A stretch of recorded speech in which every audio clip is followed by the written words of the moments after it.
here it's a good debate because this student went there and I was She like, loved debating. well, She's actually, born with that. well, go ahead. Give me the example. What if I would? David and I had a different perspective on things. We are not right or wrong. We just grew up with the different experiences. Oh, shit, this is But- 2 days in a row. What with this. What do you mean? 2 days in a row. You know, I had this student that challenged me live, recorded, because it was a one-on-one counseling session, and I was like, well, "What's going on with your life? Tell me about your life." And he told me about my life, and then somewhere down the line we went to religion, and then it was traced back. The student was Christian, and I was like, and then and it was like, I have something about transgender people. I was like, Wide open. and then the student pressed my button by telling me, so you stand up for transgender. Of course, so the word transgender goes into LGBTQIA+. Yeah. It governs under that group. Yeah. And then he says, it changed the way how I view you right now based on your stance on LGBTQIA+. Yeah. And I said, okay, all right, slow down for a second. Slow down, Oh my killer. God. Love these Number one, conversations. the teaching of the Buddha says that we don't discriminate anybody. Yes. Okay. Thank you. And sometimes I have to like slow people down a little bit and help them realize that certain people don't want to be gay. They were born gay. Like in Vietnamese they said, ông trời ông sanh ra như vậy. Like literally, God, universe, whoever makes them made them this way. Yeah. Like nobody came out of the womb talking about some, oh, you know what? I want to be gay. I don't want to be lesbian. I want to be bi. I want to be transgender. Like they don't, you know what I mean? So the word compassion, I sometimes when I speak, I don't think that people understand me. So for this student, I don't think they understand me. You know what I mean? So I have to like break it down. Well, I wish I could have broken it down back then because I was just appalled. Like, what does that mean? The Buddha accepts all. The Buddha tolerates all, endures all. Yeah. Because they're all human. Some people were born with certain genetic dispositions or tendencies to like males or females. So the student was really quick. It's amazing. They channeled their intelligence to find faults, to look for it, Yeah. instead of channeling that intelligence for deep understanding. And the student would cut me off in the middle of me talking, which is, And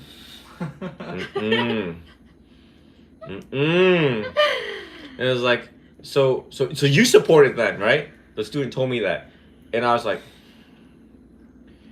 I'm not leaning left and I'm not leaning right. I am leaning in the middle. You understand? I don't think I got through to the student, and nor did I actually care at the end of the session. And I'm Yeah. like, if you've already painted a picture of me, Yeah. there's no hope. I don't have time to No sit there comment. and justify Yeah. No explanation. what's going on. And I'm like, well, how is this relevant Yeah. to your suffering right now? Yeah. The student's stance on it obviously has to do with control. Anyone who has a stance on social topics about abortions, about LGBTQIA+, about left wing, right wing, conservative, liberals, and stuff like that, one must really ask oneself, like, are you going to change anything? Talking about it doesn't change it. Are you going to get out and start a protest? Are you going to pull a Dr. MLK right now on 9th Street? Then you're affecting some type of a social change. But anyone that speaks from an individual standpoint, my psychological standpoint on that is that they're trying to exert some type of a control. Yeah. They have actually attached onto an idea, concept, which the Buddha said, any attachment causes suffering. So I just hope that the rest of the world sees that. It's Yeah. like, it doesn't, I don't care. At some point, the media tries to pull you in order to separate you from other people. That's what it tries to do. It tries to tell you, look, Trying to create a market. right. That's what I will say. Let's talk about abortion. Yeah. Let's talk about what happens when people get raped. Let's talk about left wing, right wing, liberals, conservative, they versus them. And then you attach onto this idea. So then your color is viewed about other people. And then literally some people will not talk to you. The first thing they ask is, are you a liberal or a conservative? are you a Republican or Democrat? And as soon as you say, I'm a Democrat or Republican, they're like, nope. Or they start arguing with you. And they start asking you questions about God or about Trump. And it's like, I'm surprised that didn't happen on our first date. It would have been really bad. We Our- are on our- the two different that's such a sides. big turnoff. That's such a big turnoff for anybody, for any human. That should be a deterrence. As soon as anyone start these types of questions, you're like, Yeah. I apologize, but my sister's calling me right now, and I really But- have to go. but people like it runs through the subconscious because like okay on our first date we didn't even go there or talk about it. But he knew. But I can pretty much gauge to some degree okay what kind of where we're at in the spectrum. And I mean I'm open minded and No, I he mean, knew I was can already liberal, sense and can I already knew sense he it. was Republican. Because This is your choice. I've lived in America for 28 years. So every year I hear the news. Every year, and the government shut down. It's already scheduled. Holy shit. Yeah. It's like y'all can't get shit right. Yeah. If I could visit Capitol Hill and they give me a microphone, and I'd be like, I just want to let you all know none of y'all can do your job. You got one job, is to figure this out. And none of y'all can figure this shit out. And every time when they say government shutdowns, the enormous amount of anxiety it causes the American people. Oh yeah. So in essence, we elected idiots to not do their job, to sit there and eat pizza in an office that we pay for, paper that we pay for them to sit there, scratch their butt, and says we can't figure this out. And then they use the word government shutdown, which caused, I don't even, somebody had a heart attack. I'm telling you, across 300 million in America, somebody had a heart attack, somebody went in the hospital, somebody had a panic attack. That causes people peace. Yeah. So You have a question about the church, right? The church allowed or not? Oh yeah, yeah. No, we're that's not, we're not gonna get I still there. remember Okay, so that. our conversation yesterday. So we I get fired up with these questions. Go ahead. We started with one little topic and then no fault. She started this topic, nothing. but she was actually the Like, fire. Okay. She said, Sadhguru said. Here is her statement. Oh, that is how it's Okay. Okay, Continue. No, I David, really need to David. talk this because I'm a feminist, but not like extreme feminist. David is a guy. Continue. No, go, you can go ahead. I want to hear it. Okay, Pisha said, Sadhguru said in the video that women's body are biologically designed to give birth to be healthy. If women don't give birth, then something will happen to their body. Like it's just something will get wrong. That's like So if you blood circulation issue. So if you don't give birth, then woman needs to do Yoga. intensive yoga to be healthy. For X When amount of I years, heard right? that statement from Prisha, I lost my mind. What is this? What happened? When a woman gives birth, her body is You said- destroyed. I should Sa- send a video to no, him. The if better they don't, explanation. they suffer negative effects if they Yeah. don't. Yeah. Through biological design, they will have Women complications. have to give birth. If they don't give birth, then there is some sort of biological blood circulation issue with the body.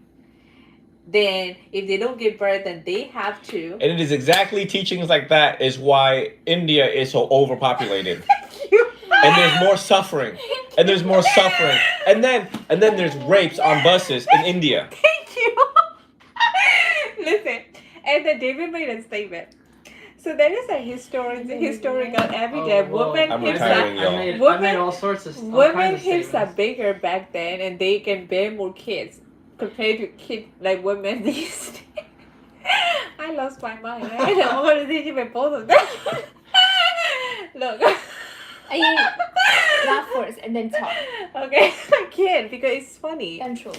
So when she told me about Sadhguru thing, and I said, so of course a man is talking, right? Not a woman is talking. A man is talking, then woman needs to give birth. And I said, well, I agree to a certain point, I mean, it makes sense scientifically speaking. Women before 50, 60 years ago, when there is no technology like that, women will do more physical work. Like they have more active life outside. Like they have to go to wheel and take the water out. They have to like do the laundry with hand. Yeah, sure. They have more physical activity. We becoming lazy. That's not just only for women. That's just human in general. Like we are becoming lazy and lazy and lazy with the technology improvement, right? I'm interested to hear about the LGBTQ thing. That's been pushed aside. Okay, yeah. So that happened, and That's how it then started. that how it started. And then she decided she wanted a conversation with me, which I'm always open to. I said, okay, yeah, let's have a conversation. Mind Because you, the Pope changed their views on LGBTQ. They accepted LGBTQ in the church. You have a question about that. Either he's the The right Rome- person to ask. Rome- I don't know if Church. I necessarily have a question, but Okay. so I mean, you can probably elaborate on it if you want. David said, Well, well, you Don't put my name in this. Okay. issue. he said, the church allows everybody, welcome everybody. They're not gonna say that, oh, because of you are gay, they're not gonna like tell you not to come. They allow everybody.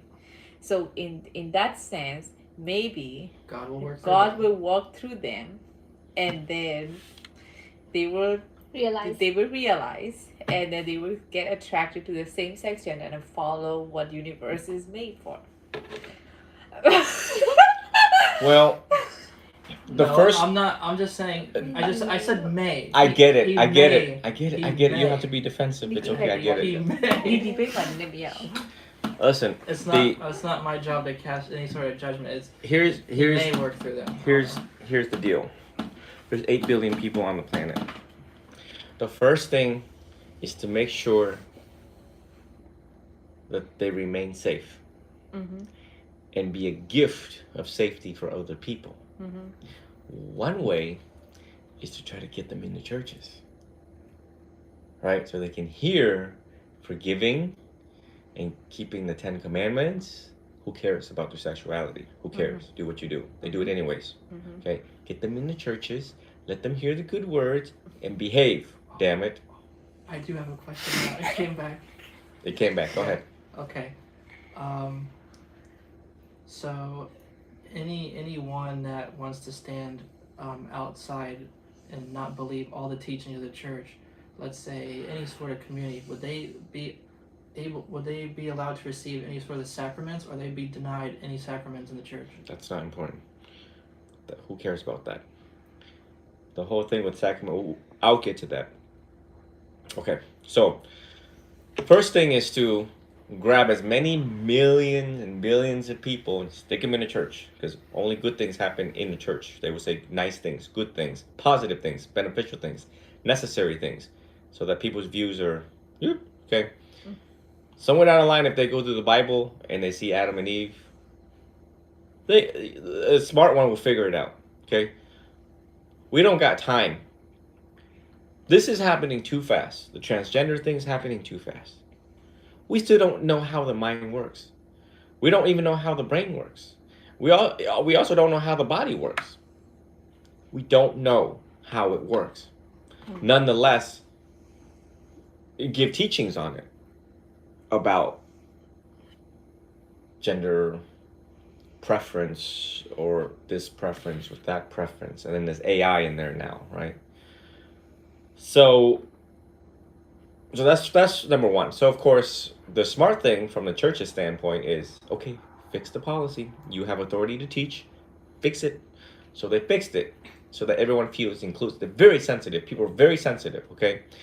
You just need to say the word inclusive, and you've won the hearts of millions and billions of people. One word changes everything. Okay?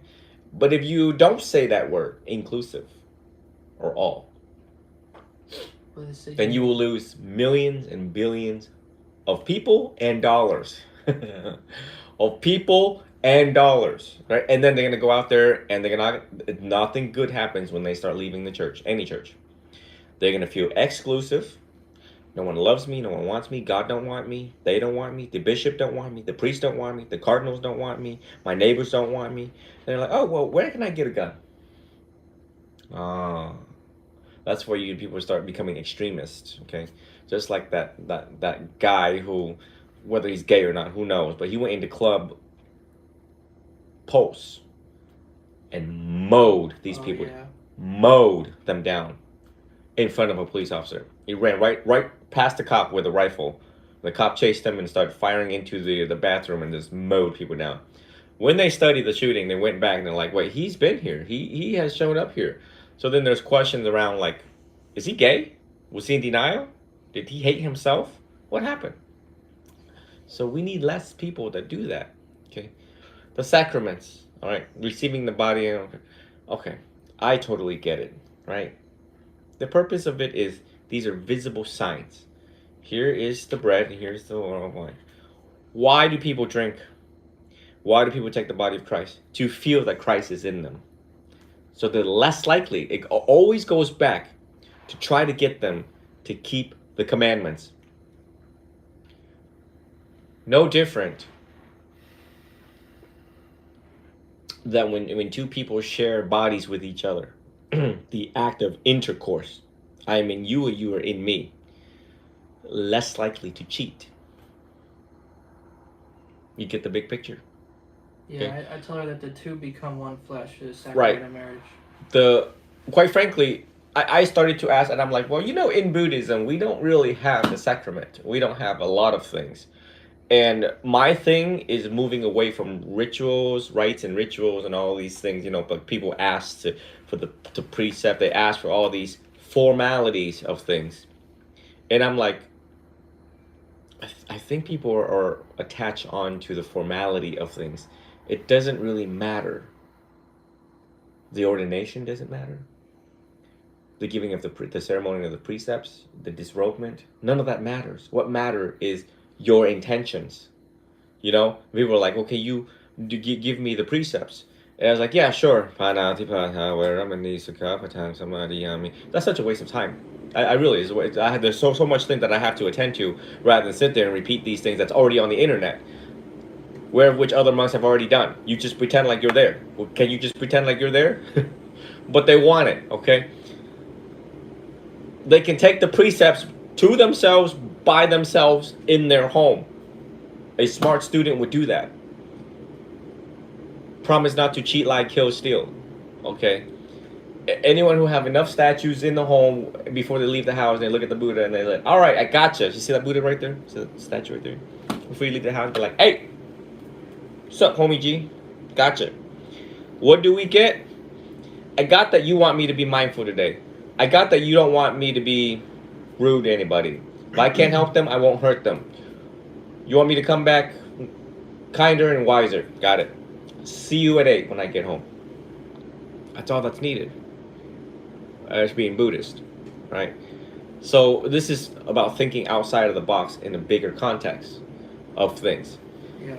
But people attach on to, once again, what you get today is how people attach on to ideas and concept. No different than Nancy Pelosi being denied of the sacraments or because of political issues, and the Bishop of Washington won't give the body of Christ to certain political figures because they didn't align up with the church. It's like, who cares? Yeah. The question becomes, ma'am, you're Catholic, we get it. You keep the commandments. Do you? Yes or no? Regardless of the sacrament, do you keep the commandments? That's the first thing that you ask. Do you keep the commandments? Yes? You're more likely to go to heaven. Have a good day. Yeah. That's it. And I think like every religion have discrimination. Human created this idea and concept, except Buddhism. I think the Buddhists do not have discrimination. That is why they do not have these concepts. Like you have to do this, you have to pull the water, you gotta do this, There is no rituals like how our Hindu has, or how Muslims people have, or how Christian people have. Like Buddha literally tell you, you sit anywhere, you meditate, you do good things, you can be anywhere in the world. There is no temple. Like, I don't think so Buddha even asked to build pagodas. Right. But it's a good thing. It's a good thing. It's necessary. It's that because people need something to hold, to hang on to, like why the cross and the rosary is something that you can hold, and then in Buddhism we have the little round balls, the prayer balls, beads or whatever, where you can actually meditate on. and hold. Now with ADHD, people are fidgeting around with. They need to hold and play with something, right? And then, of course, I got to be careful what I'm about to say next. It just increases their faith. And it's important at the moment of death that they learn to let go. Yeah. How Christianity contributes to people not taking rebirth in Buddhism is that at the moment of death, they look at the priest and the priest anoints them. In the name of the Son and the Holy Spirit. Okay, and then tells them what they needed to say to prepare you to enter the kingdom of God. And they realize, oh yes, I'm going to go see God. I am proud to be Christian. And then in like 20 more breaths, they're going to die. But as they die, they just learn to let go.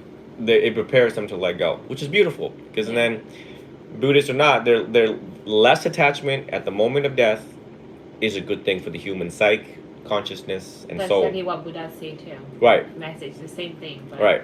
Yeah. Buddhism does have particular views, sometimes with women, sometimes with certain things.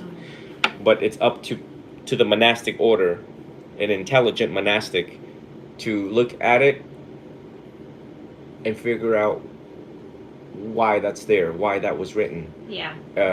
They do somewhat discriminate women. They do? They do. Buddhism do? They do. How? As a matter of fact, the Buddha said, oh boy.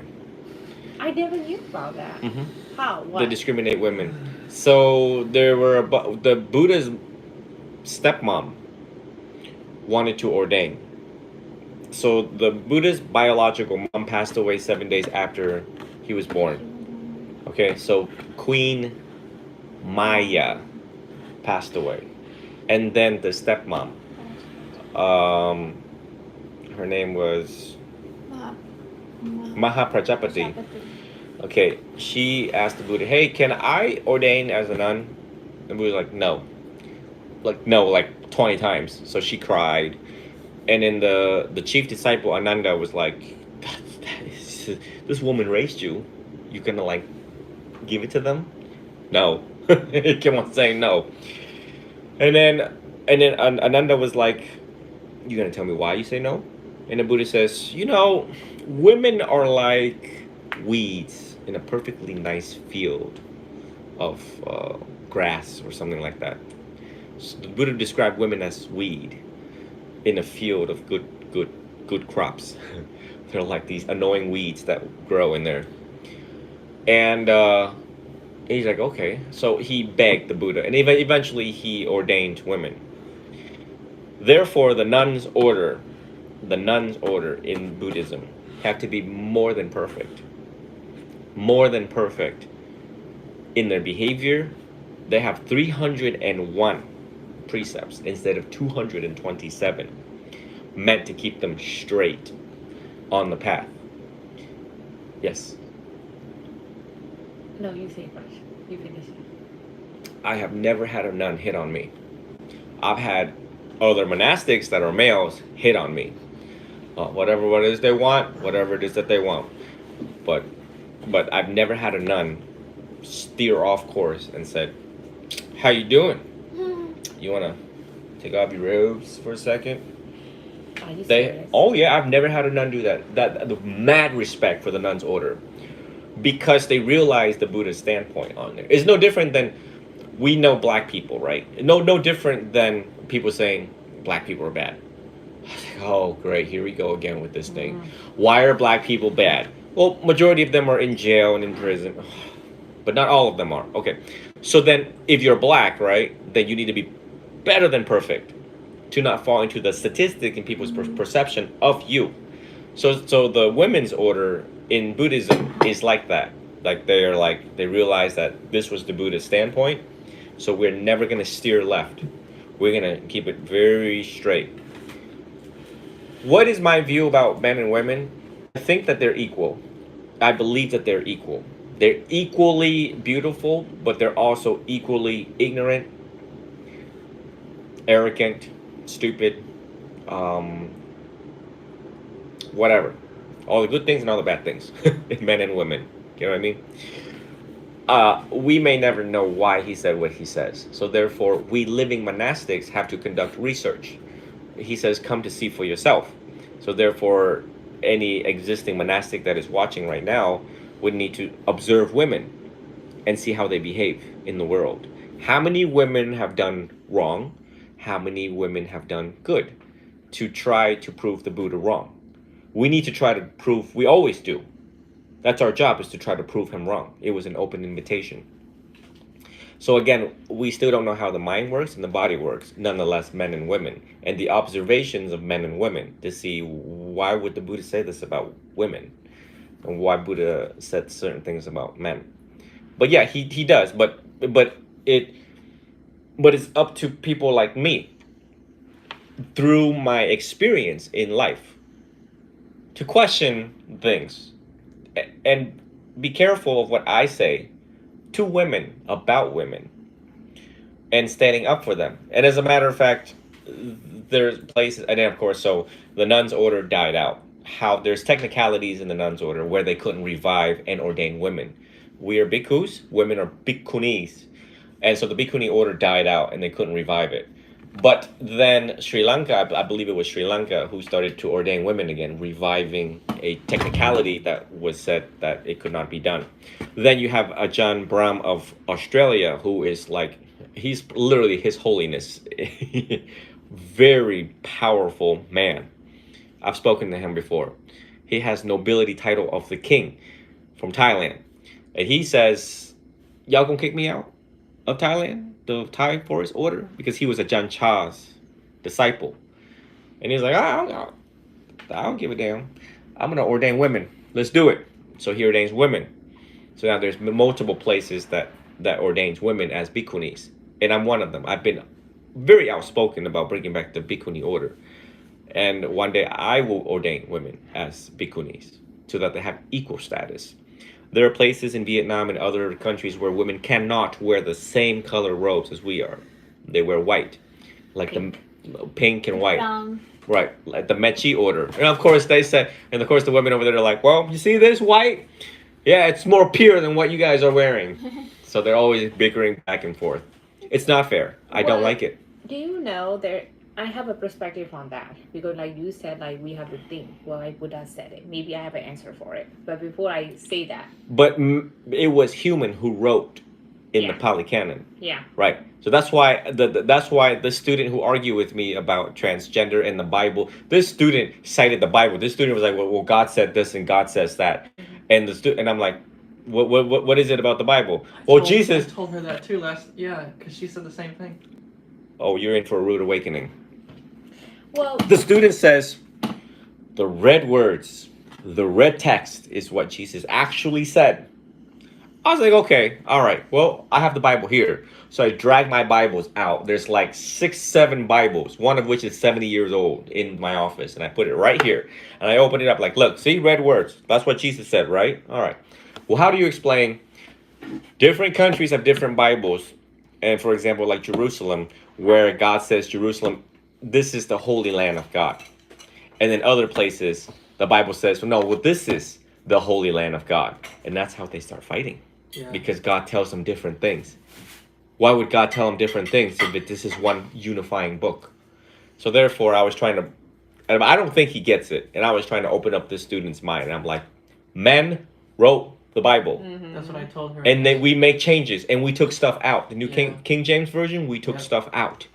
And it's like, so there's no, you know what I mean? And then Yeah. in this is why I'm challenging tonight. I'm telling you all, I challenge the Bible and I challenge even my own text as to hell who wrote this. Yeah. Obviously, whoever, there's a potential chance somebody could put words in the Buddha's mouth. You know what I mean? well, So I don't believe So, some yeah. things in there. I'm just like, why would you say that? okay. Do you know that there has been a research and like scientifically, like there has been a research on like women can have kids and give birth without sperm? That's pretty cool. Asexual, right? The That's what you women call it. can actually do that. Mm. And I believe as a woman and man, I don't believe men and women are equal. Not saying as a right, social right, as a legal right, voting right, all the They have the power to give life. Yes. And I think as a women have bigger responsibility and they have the biggest power is being beauty. The most beautiful thing in the world is women. And I say this by not saying as color or skin or anything like that. I'm saying that that is one of the attraction that every person look for. Women look for herself in the mirror. Also men look for it. It's the beauty of a woman. Now beauty is in the eye of the beholder, so everybody's preference and it's different. What I'm saying is that women is walking weapon as distraction to the community, distraction to a lot of things. We hold a lot of power. Now, We're the reason why kingdoms were built. yeah, and also another thing, maybe what Buddha said was maybe he cannot allow women in the nursery or in the meditation because men needs more than women because men can give birth faster than women. Basically, they can have more sex and then reproduce more than women. And then maybe if women comes and practice a meditation, maybe this is a huge distraction to men, and maybe he will not be able to spread this word out in the world because women are being there because he's trying to teach men to focus. Maybe women could be a distraction. What he means by wheat and the seed, now I think about it, maybe what he means by that, the woman is maybe a garden and a farm. The garden, there won't be a garden and a farm without the seed. Maybe men are seed and women are farm. So basically what he's trying to say, women are peaceful. The problem is the seed. I don't believe women and women are equal. Not saying as, voting rights and all that thing. Just as being a woman, we have bigger responsibility because we have the womb, and that has an inspiration in it. At the end of the day, this is a good competition for male and female. The competition is the simple. To resolve something like this, you just say you put a challenge. The challenge is how many can do good, and we will keep scores. Yeah. So the men go out and try to do good, and the women go out and do good, and let's see what the score is like. That's the best way to do it. And that's That's not even possible because men and women needs to be together to do great things, which is, they have to be together, like doing things together. But it's hard to find the balance. Right. Because there is this religion, there is this people making decisions for you, there is no equal rights and all that thing. But that doesn't mean that men and women are equal. They are not. Maybe that's why there's a harder rule for women. Because we women can be the only species in the world that can survive without men. And it's scientifically proven, I'm not saying this, there has been a study done on it, that women can give birth without sperm. Maybe that's something to consider. Maybe that's why Buddha said that. It's too soon for us to know. It's too soon for us to know who can survive with or without. I mean, we've seen this despair when people, both species are social species. But it's difficult to say who can survive. But who cares survive? Yeah. What? But the bigger context is that you came here. Now you're already living on Earth. Yeah. What are you gonna do to make Earth better? So if the male and female ever wanted to compete, the question becomes altruism and generosity, to see who's more altruistic and who's more generous in giving back to the world. That's a good challenge. It is right. It is true. It is necessary. And it eliminates debate, because the more time men and women stand on the podium debating who is more superior, who can give life, who can take life, it's like, what have you all done to change the world? We just spent like a whole hour here talking about absolutely nothing. You hit that perfectly, because we challenged yesterday in our conversation many things. It started with humanity and biological design, with the male reproductive system, the female reproductive system, and any sort of deviation from that, and questioning why would there be deviation from that. And then so that led to questioning, why are there diseases that can't be cured? Why is there a deviation from the sensations and the men and women and coming together unified to create life? Why do we have if left unchecked, what kind of chaos can be generated if no line is drawn without sort of any parental guidance for family and youth and generations to come? Right. The other thing is that the first noble truth does not discriminate men or women. Life, there is birth, decay, disease, death. When you look at the disease part, women, breast cancer. Men, prostate cancer. urological issues. With women, pelvic prolapse. With men, more prostate issues. Aging. So when you look at y'all live longer. We have more problems. We have more psychological problems, more physical problems. Women tend to live longer. They're more efficient in body, both mind and body. We know that from research. But again, so you all might take that to your advantage and do more good the longer you live, as we species. Yeah, I think Die when you out. have an advantage like that, and when you have bigger thing, you have bigger responsibility to do as a woman. And I believe that woman can be a creator and also the destroyer of a lot of things. As a woman, if a woman is really good, it can contribute a lot of great things, and if a woman is bad, it can really destroy a lot of things. And that's in the history. You will find a lot of Mahabharata, which is also one of the biggest reasons that I believe in it. In Mahabharata, in Hinduism, Mahabharata all started with one woman. Ramayana all started with one woman. Buddha started with a woman. And then Buddha was woman in one of his rebirth. Yeah. He was a woman. And then Shiva is both man and woman. It started with women, and then you take a research, and then I ask my question: why women? Because women are walking weapon. Like they have the most thing that they have something that can really distract a lot of things. They have beauty, Powerful, yeah. sex. They have something that men will never have: womb, beauty, sex, and men look for it. Yeah. And I'm just saying, like, that's what the history has been. Like the warriors, they go out, they are in dirt, they are tired, they come home, they see their wife beautiful. That's like a peaceful for them. And even like a Christian, even whatever the story they say, that's the same concept.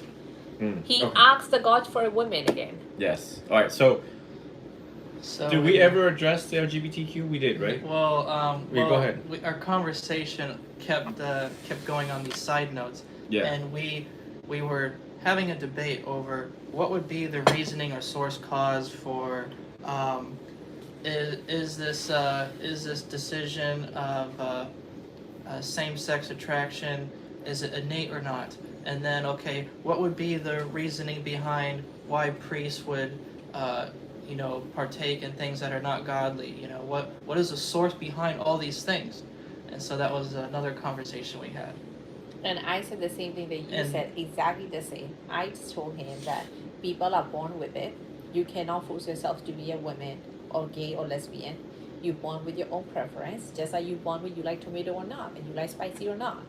And I feel like the sexual preference has a lot of stimulation. The first stimulation came from your mental attraction and your mind and psychological. And I think you are born with it. You can force it.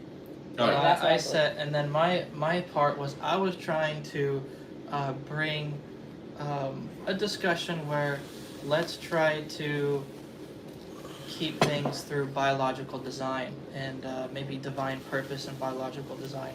Well, here's the deal. Get ready to laugh.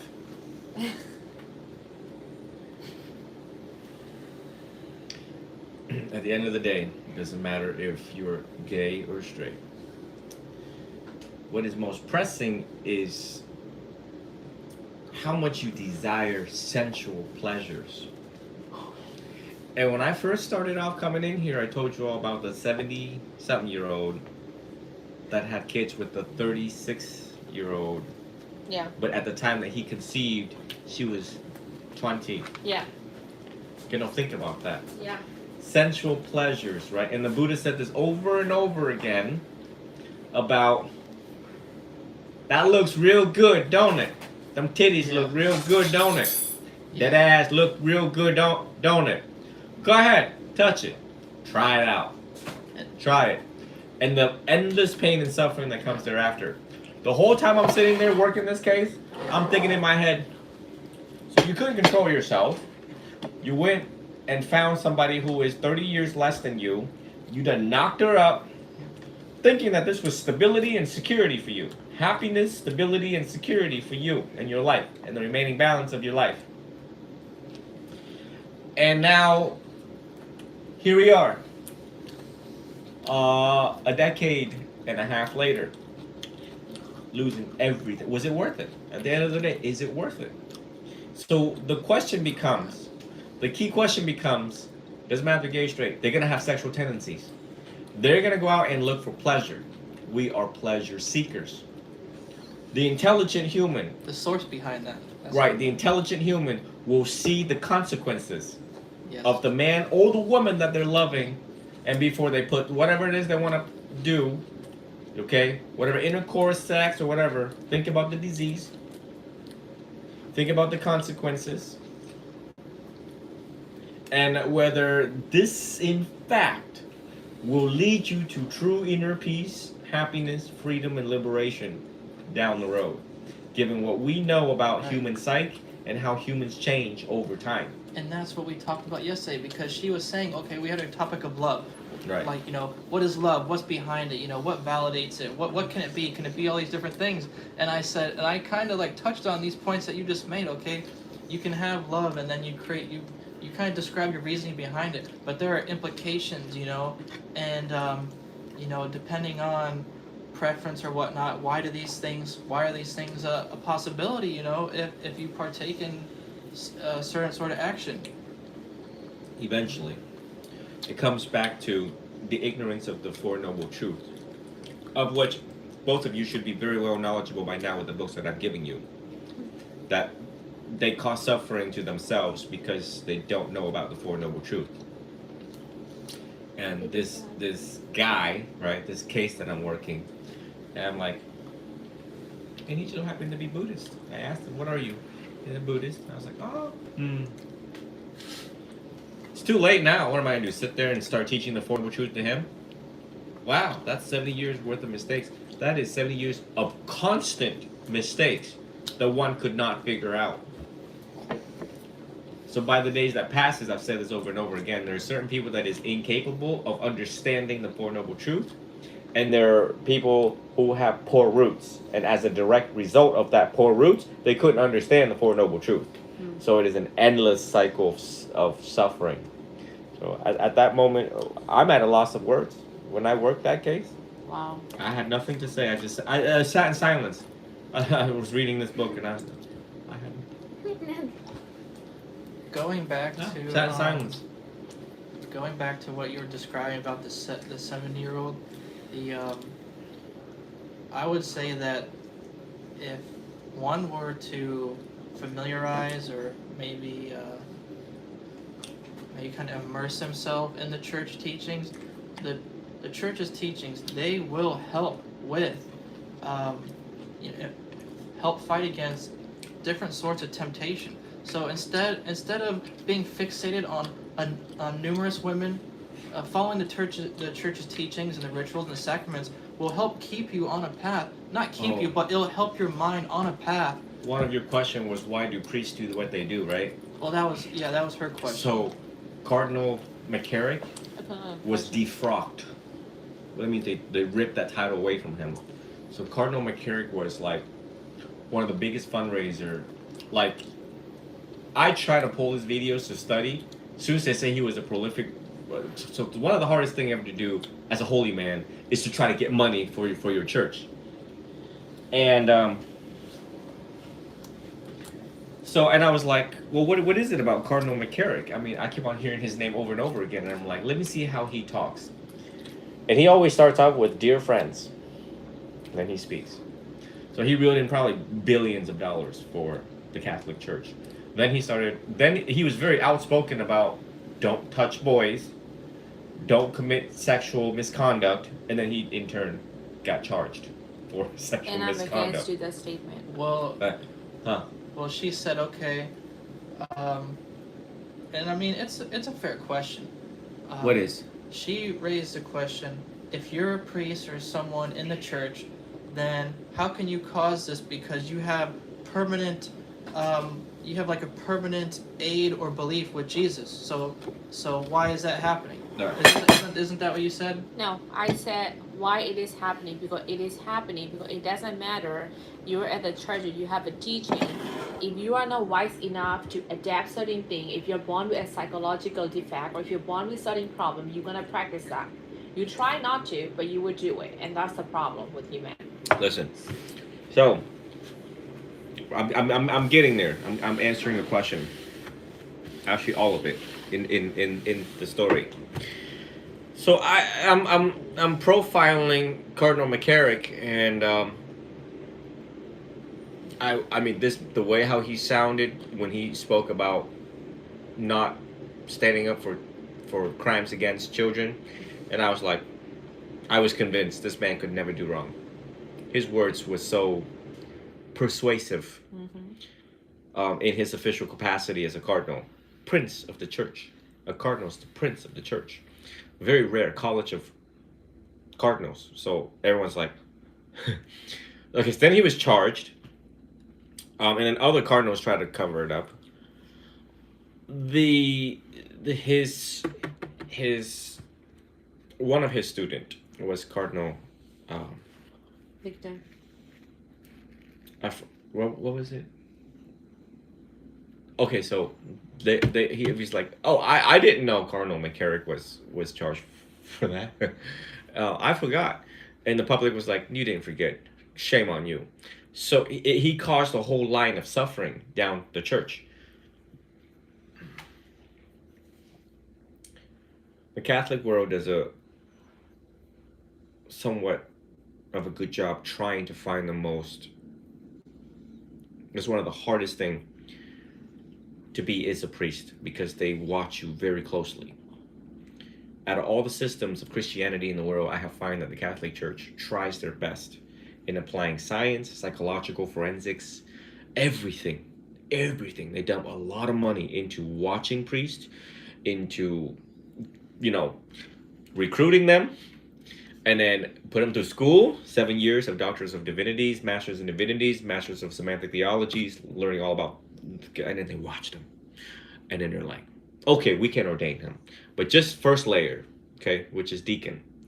And then after deacon, then there's temporary deacon and there's permanent deacon. And then there's like layers of, these are layers of security. It's not as easy as Buddhism being a monk. Being a monk's easy. Being a priest, multiple eyeballs, okay? Then you can be priest, and so on and so on. Go on. So a lot of people was watching. There's other priests that's watching this priest. There is the bishop that's always knowing what's happening, what's going on, integrity, money flowing in, getting orders from them. It's kind of like military. It's literally like military in the religious group. It is very sad that, once again, the teachings of Jesus doesn't teach the how. Let's say the what. I mean, don't do that. But if you look at the flaws in the teachings, one could misconstrue. For example, you could commit all of these crimes and then towards the end be redeemed. True or false? You could do all these sins, right? Sin's a crime, crime's a sin. You could look at it from, and then towards the end, you could be forgiven. So any priest that uses his intelligence to be his own lawyer to say, oh, well, no one's watching. Well, I'm going to do what I'm going to do. I'm going to sin. And then towards the end of my life, I'll ask for forgiveness. And the great Lord is going to forgive me and redeem me. The risen and redeeming Christ. Well, isn't that like manipulating and testing Jesus' ability? But I'm explaining the delusion part of it. I'm explaining the cuckoo for Cocoa Puffs thinking to justify their behavior. It is unholy, right? And you're most likely going to go to hell. Because God's going to be like, yeah, I forgive you, but what you did, you just caused a whole line of suffering. And the Cardinal McCarrick situation caused a black eye to the Catholic Church. I mean, these are high-ranking officials. I mean, it punched the church so hard, it probably knocked the Vatican off its feet. If you can imagine the Vatican, like broken and like the bell fell off, that's what these cardinals did. The bishops did, and the archbishops. The cover-ups and all those other things. But it's good that they made it visible so that everyone knows what's going on. God, Lord knows other denominations or non-denominations, things that goes behind closed doors that we don't find out until the police is involved. The amount of abuse that happens there. At least the church talks about it. They pay to try to make it right, and then they're like, yeah, we're sorry. We're striving to make it better. But it is really sad when a priest, and this is where it comes with morality and integrity, is when, if you're a priest or I'm a priest, I have to really think about what I'm doing and the legacy that's being left behind. Who do you want to be remembered as?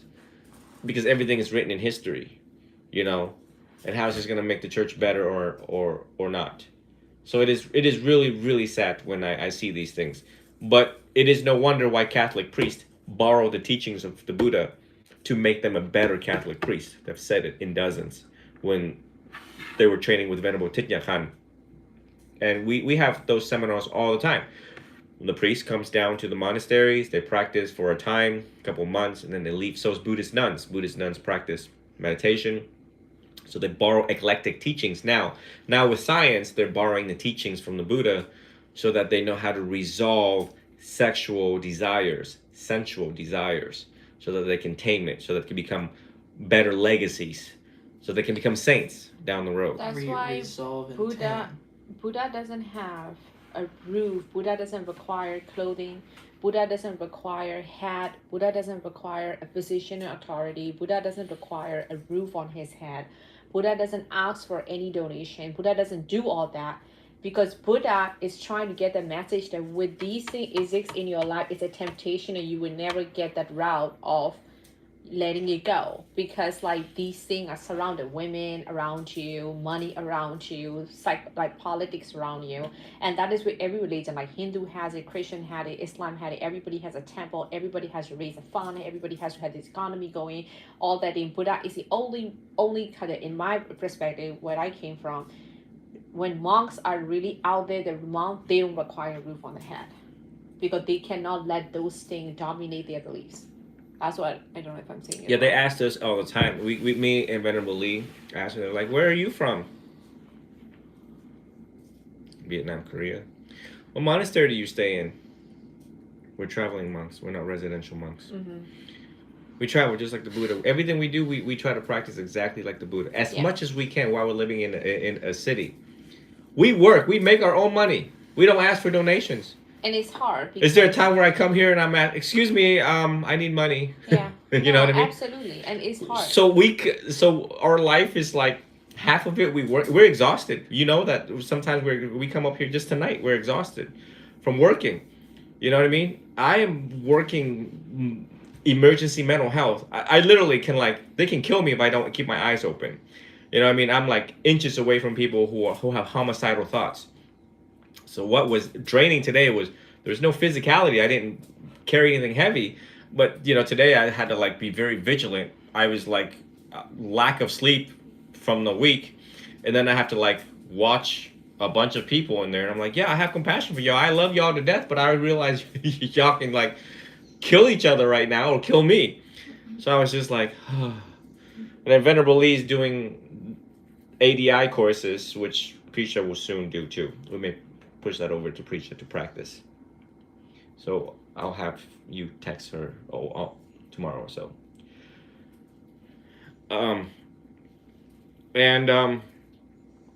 So we're like exhausted. So you know, we're trying to practice the way that we possibly can. Mm-hmm. But you're right. The Buddha didn't require these things down the road. And he tried to say this because it's hard to practice what you practice if you have all these dominant. Maybe that's why he wants to keep women away. That's why he wants to do this certain thing. Is that Some same thinking. relation, does that tie in, or could be the reasoning behind why Jesus was born in a manger and not some royal status? He was born poor and like a manger where there's animal poop, to say like you don't need all these things. I come meek and humble.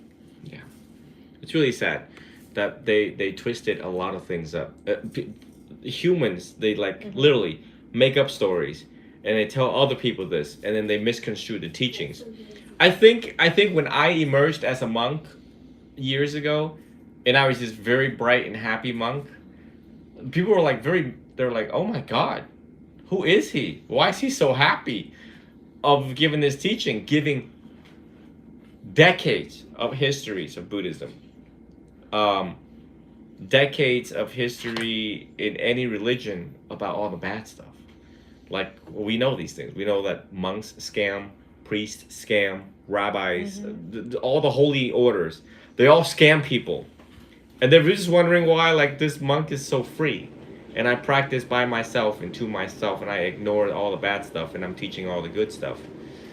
At the end of the day, I can't change what's happened in history Yeah. and what's happening. I can only live my life. If he was in Thailand and Myanmar right now, he won't need to do what he's doing now. He can be full-time monk and spreading the good word, helping people, and all these things, because he doesn't have to worry about certain things, because there are people who are listening to him and taking care of it. But in here, babe, it's different. Exhausted. Like he has to do what to survive. But I get it, and that's why teaching is hard. Buddhist teaching is. But what I was trying to tell him, like the other day we had a debate about this. I think everybody is born with different feature and like different color and all that, right? And people are not same. And I think that comes with everybody is born with different psychological and different thing. People are born with different perspective. Everybody, and you will see that a lot of people have 10,000 different perspective on things. I mean, this glass, 10 people would say 10 different things about the glass. So I told me and David had a conversation. David said, "Oh, this is the influence of social media. This is like people now schools are teaching it and turning people to believe that they like men and they like women." I said, "Well, okay, I'll agree what you said. That's reasonable. But what about 50 years and 30 years ago? How do you explain there is no digital era, but people they are still gay and LGBT, they are still transgender, and that has been a history for centuries." Well, I think. But it wasn't being pushed and projected. It was not being no. You know the No. Okay, so you're looking back at the Roman days. The Roman days were quite of a party. If you ever thought about the great parties, the good and great parties of the Roman days, the men do what they do. They come home, they have sex with the women, and then they had sex with boys. Yeah. And it was like, what? And it was so normal. It was so normalized. Yeah. And then they go back to women again. It's okay? called orgies this time. Orgies. If you look at the Kama Sutra, and in the histories of these things, and you're just like, wow, Yeah. holy cow! It is There just were a long time there were emperors in the Roman days who had oral sex in public. The emperor got on his knees and was giving oral sex to his lover, and the entire, like, I think it was Greek. I think I don't know. I can't remember. I gotta go back. I'm not a historian. And they were like, did we just watch the emperor do this in public? And people were like, well, he's the emperor, so, well, keep going. I go get my bread. Bye, Felicia. And so, literally, you look at the sexual behavior of it. This is a taboo subject. People don't talk about this because, number one, they don't know history. Number two, they Yes. can't open wide enough. People who don't talk about this stuff, they're in a box of this is right, this is wrong, this is what Jesus says, and this is what needs to happen. They're in this box. But if you can go outside of the box and study history, and any historian, anthropologist, psychologists who have a good knowledge background can tell you that humans behave wildly. What do dolphins do? Oh yeah, dolphins are mammals that have sex for fun and they actually rape too. They have sex for fun, dolphins, and they rape too. Sounds like humans? Because humans do that. Humans have sex for fun, and they also rape people, right? And then the word rape nowadays is very emotional, Yeah. impactful, and sensitive. Yeah, it is wrong. Absolutely. Nothing About like it is right. no means no. Don't. God, Buddha, everyone said no, don't, okay? But anyway, you go back to the Roman days, and it's like, wow, holy cow. But we made it just fine. We made it just fine. You look, at the trauma eventually dissolved. For a man to have sex with a boy that way, or whatever abuse that was going on thousands of years ago, the people were like, oh my God, what's happening? The psychological effects on that victim. But eventually it dissolves, and they still procreated, and they didn't come out as like chimpanzees in the zoo in human form. They eventually adapted. They eventually cured, whatever words you want to say, all right? So, and of course, in the Romans' day, there was no Wi-Fi or internet to push upon homosexuality or any other orgies or any other. And then we look at the paintings in Italy. Michelangelo painting, you naked, nude, penis. and like someone's grabbing somebody's yeah, penis. there is no bra. Somebody's breast is somebody's face. Yeah. Somebody's ass is somebody's face. And it Yeah. was just like, wow, expressions. I really like that. I wonder what the hell is going on here. Yeah. You know what I mean? So it opens up your mind. Art helps people express themselves. Humans are weird. Humans are exploratory. Humans are curious. Humans do what they do. Isn't that to a fault? And it should be checks and balances. Well,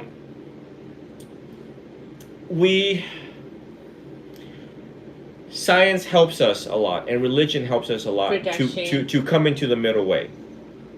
Yeah, because I'm not a historian, and one day maybe I go back into history enough, it's probably too much partying there, and the rapes and these acts are probably a little too much because there's no law, right? Then law was created, and they're like, all right, y'all need to chill out because a lot of people are crying. We had kids with no fathers.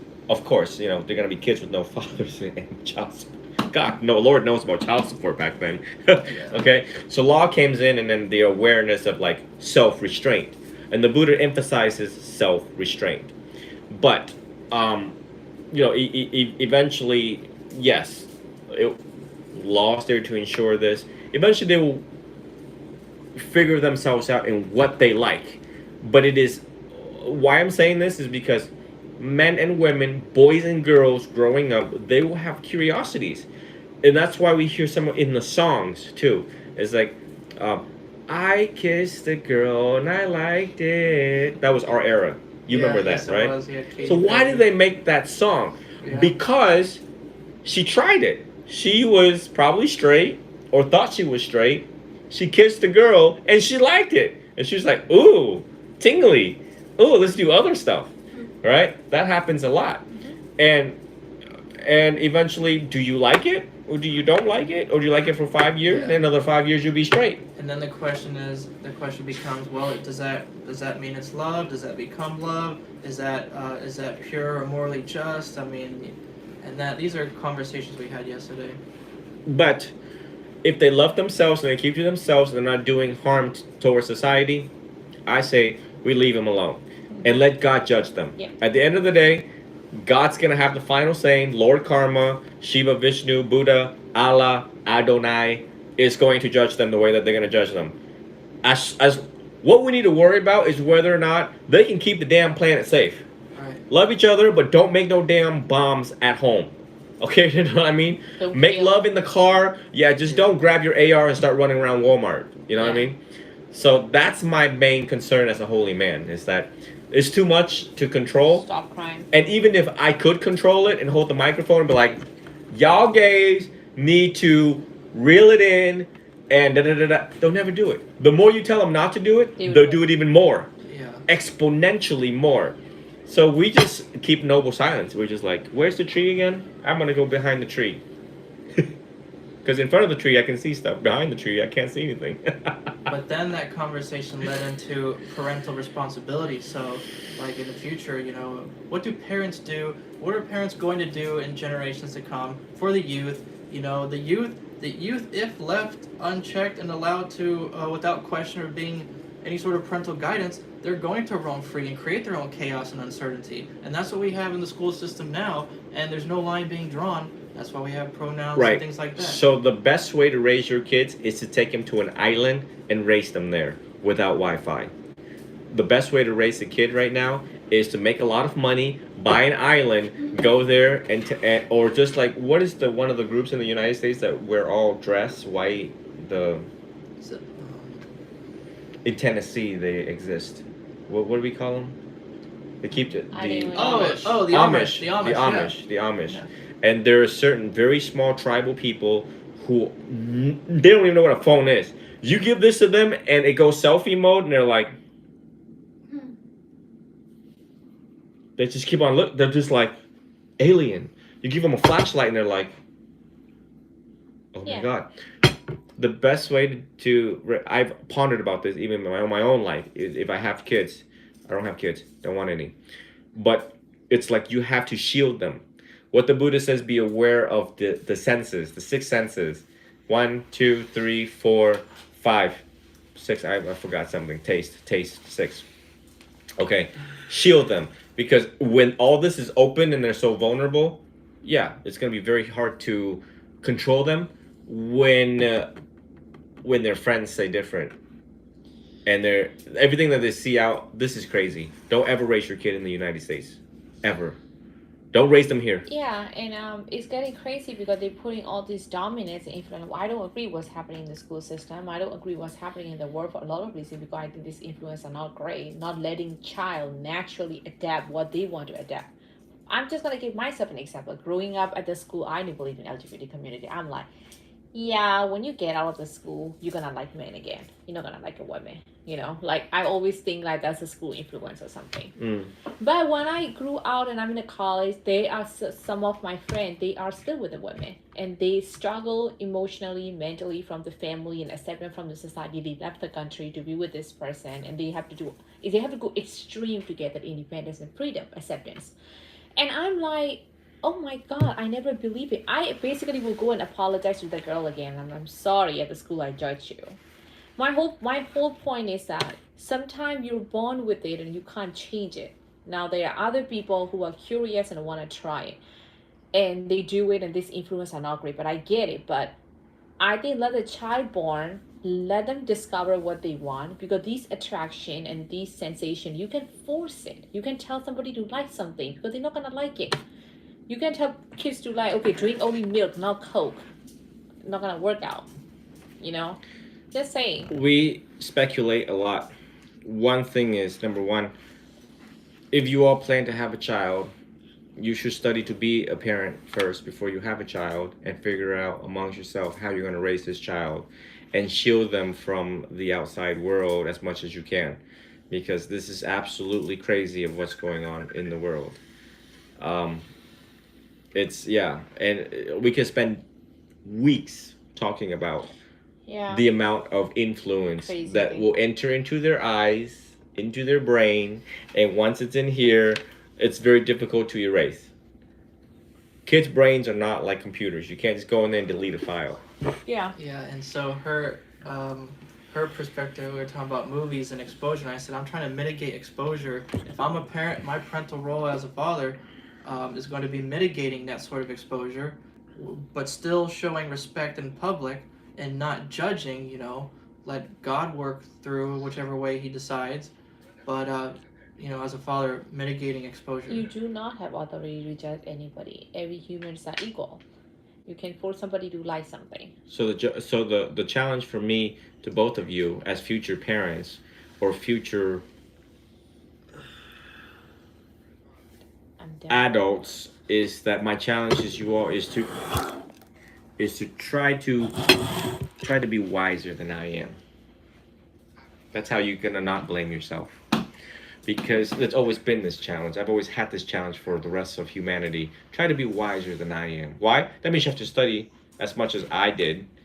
And you have to study, you have to see, you have to test hypothesis. You have to be a scientist, a philosopher, a historian, a psychologist. You have to be all of that before you can make decisions. At the end of the day, how do you know your decision is right? How do you know it is acceptable to your peers? People of your color, people of your race, people of in your society? How would they approve this? How would your parents approve it? Would you approve it? Would your God approve it? That's the ultimate question. It's not necessarily our peers. It's, you know, who, you know, God, Buddha. You can answer that by and through your diligent study and practice. And when you are done with your diligent study and practice, I will test you to deem you whether you're going to be a wise parent or not. Simple. I'll be the judge. So you can come to me after 10 years of study and practice, and I will test your brain on the child's growth, development, stage of growth and development, your understanding of human development, your understanding of psychology, cognitive behavioral therapy, of Erik Erikson's, Abraham Maslow, Sigmund Freud, Erik Erikson's. And if you can answer certain questions, then I'll say you are deemed to be a blameless parent. And that's what you want to hear from the office of the wise. Oh, yeah. I deem you to be a blameless mother. I deem you to be a blameless father. And that's how you're going to go out and be the best parent the world has ever seen. But if you don't know your stuff and you sit here and debate without knowing the historical facts, findings, conclusion of the Bible, conclusion of the Nikayas, conclusion of scientific research, then you'll be left with, huh? You'll be arguing to no end without knowing the final truth of how it's going to be a parent or the wise person that is needed in the world. Yeah. So, Well, thank you very much for that. I'm truly grateful. yeah, That's so just wonderful advice. keep going. Try to steer away from entertainment. Try to study more. Watch this maybe a couple out 2-3 hours a week, and the other hour studying. Right. Yes. So you can be better than Venerable Chidao. Yes, if you can supersede me, I will give you that title. But pretty much, We are not trying to supersede you. I want you to supersede me because I'm gonna like fade out. I'm getting old. Y'all need to be the next holy people or the next best parents the world's gonna see. I'm near your age. We're not far apart. Study more. That's my point. It's always been study more. There are more conversation I want to have with you soon in the future. I'm studying some certain subjects. Good. Write them down. Write questions down. I think Yeah, let me okay. Get some sleep, dude. I need to let you guys sleep. It's 10:26. He's got to sleep. But keep having these debates. But just ask yourself, where are we going with it? You get what I'm saying? Tomorrow my cats come on. I think this is a very good thing that you guys are debating and discussing because it furthers your understanding and opens up the box of intellectual. Well, I explained to her where we're going with this, the whole point of my perspective. And I told her it's not in a selfish manner. It's actually for the youth and future generations that come and to succeed or do well as a parent.